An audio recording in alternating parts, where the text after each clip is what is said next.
Declaração de Fé das Assembleias de Deus, capítulo 14, sobre a forma de governo.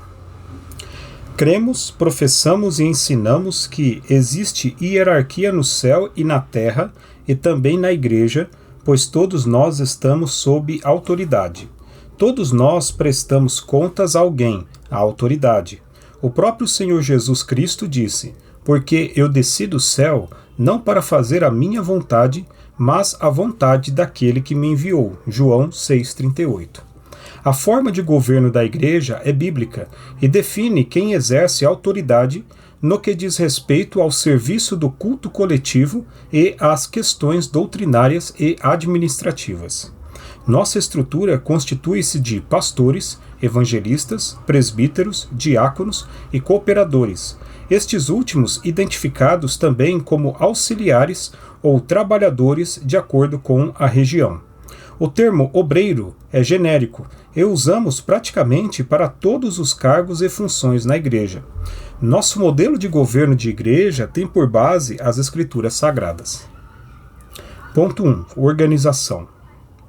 A igreja é um organismo vivo que gera vida, considerando a sua natureza espiritual e, ao mesmo tempo, uma organização.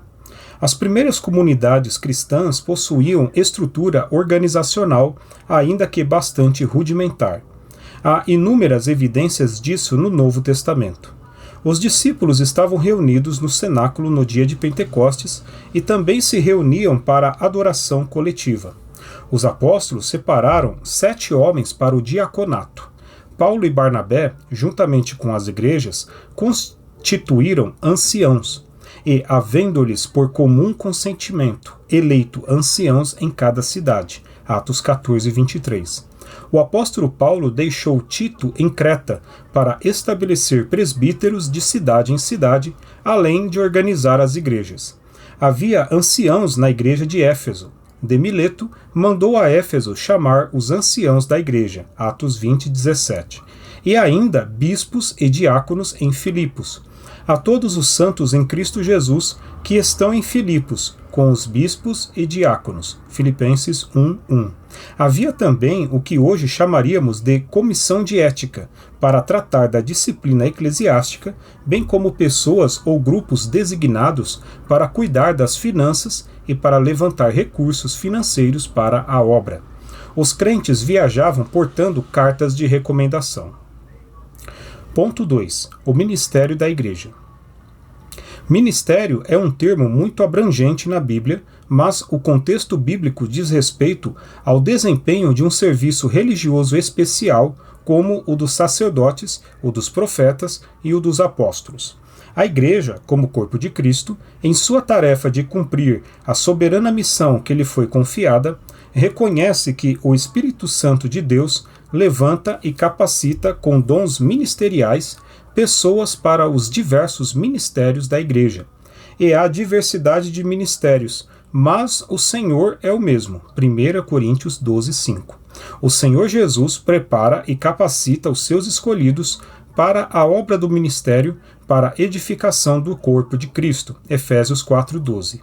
Todos os que cooperam na igreja são servos, cujo propósito é servir a Deus e a seu povo para o aperfeiçoamento e edificação dos santos. Para a consagração de obreiros, exceto para os cooperadores, entre outros requisitos, a igreja observa a experiência do batismo no Espírito Santo. Ponto 3. Pastores e evangelistas. Esses são geralmente identificados como ministros do Evangelho em nossas igrejas e nas convenções. O pastor é alguém consagrado para exercer a função de apacentador do rebanho de Deus. Apacentar é alimentar com a palavra, cuidar e proteger o rebanho. São ordenadas para esse ministério pessoas com reconhecido chamado de Deus e verdadeira capacitação bíblica, sendo comprovada publicamente uma vida de dedicação e compromisso com a obra de Deus. Entendemos e cremos que o pastor é o anjo da igreja, Apocalipse 2:1, a quem o Senhor Jesus Cristo delegou autoridade espiritual. Embora seja comum haver muitos pastores numa mesma igreja, apenas um deles é o que preside.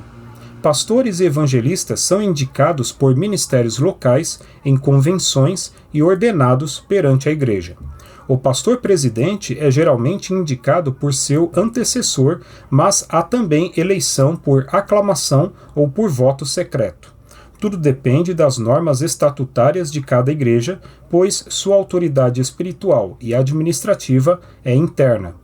O papel das convenções é promover a moderação, a paz, a harmonia, a união e o intercâmbio entre as igrejas, bem como zelar pela observância da doutrina bíblica e incentivar a pregação do Evangelho. Os pastores auxiliares e os evangelistas cooperam com o pastor-presidente nas igrejas e congregações. Os evangelistas são homens separados para o exercício de um importante ministério na área do crescimento da igreja como proclamadores das boas novas. Ponto 4. Os presbíteros. Os termos ancião, presbítero e bispo são sinônimos no Novo Testamento. Até mesmo os apóstolos apresentam-se às vezes como presbíteros, como ocorreu com Pedro e João. Em nossa estrutura de governo, presbíteros e diáconos são cargos locais. Eles são consagrados ou separados nas igrejas locais. Os presbíteros são auxiliares dos pastores. Eles constituem o corpo auxiliar no governo da igreja sob a presidência de um pastor. Observamos os requisitos bíblicos para o exercício desse importante cargo eclesiástico. Convém, pois, que o bispo seja irrepreensível, marido de uma mulher, vigilante, sóbrio, honesto, hospitaleiro, apto para ensinar, não dado ao vinho, não espancador, não cobiçoso de torpe ganância, mas moderado, não contencioso, não avarento. 1 Timóteo 3, 2 e 3. Isso significa uma vida irrepreensível, casamento exemplar, temperança, equilíbrio, idoneidade, sobriedade, modéstia, hospitalidade, capacidade e habilidade para o ensino, ausência de vícios e um comportamento não espancador, mas moderado e inimigo de contendas. Acrescentam-se ainda a essas qualificações o bom testemunho familiar, que governe bem a sua casa, 1 Timóteo 3,4, e que não seja novo na fé, não neófito, 1 Timóteo 3,6.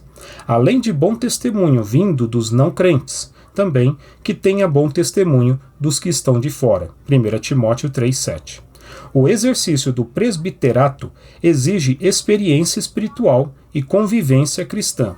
É de suma importância a boa fama perante os não crentes. O apóstolo Paulo reitera essas instruções na epístola a Tito. Ponto 5. Os diáconos. São pessoas que desenvolvem a função de servir nas atividades da igreja. Para o exercício dessa função, é necessário ser separado oficialmente perante a igreja para receber o reconhecimento público de sua função no corpo de Cristo. Os diáconos servem nas diversas atividades da igreja. Eles cooperam como porteiros e recepcionistas na ordem do culto e na distribuição dos emblemas da ceia do Senhor. As suas atividades, porém, não são restritas a isso. Eles também cooperam como professores e superintendentes ou dirigentes de escola dominical, líderes de jovens e adolescentes, atuando também em diversos outros trabalhos nas igrejas, desde que autorizados por seus superiores. São varões de boa reputação, cheios do Espírito Santo e de sabedoria, Atos 6:3, que primeiramente foram provados antes de serem separados para o diaconato. O testemunho deles é de acordo com as recomendações bíblicas: honestos, não de língua dobre, não dados a muito vinho, não cobiçosos de torpe ganância, guardando o mistério da fé em uma pura consciência. 1 Timóteo 3, 8 e 9. E, no que tange à vida familiar, os diáconos são marido de uma só mulher e governam bem as suas casas e seus filhos. Os diáconos sejam maridos de uma mulher e governem bem seus filhos e suas próprias casas. 1 Timóteo 3,12. O trabalho deles é digno de louvor e tem o reconhecimento do dono da obra, o Senhor Jesus Cristo. Porque os que servirem bem como diáconos adquirirão para si uma boa posição e muita confiança na fé que há em Cristo Jesus. 1 Timóteo 3,13. Ponto 6. Os cooperadores. O termo cooperador no Novo Testamento é amplo e aplica-se a qualquer cargo ou função eclesiástica, porque nós somos cooperadores de Deus. 1 Coríntios 3:9.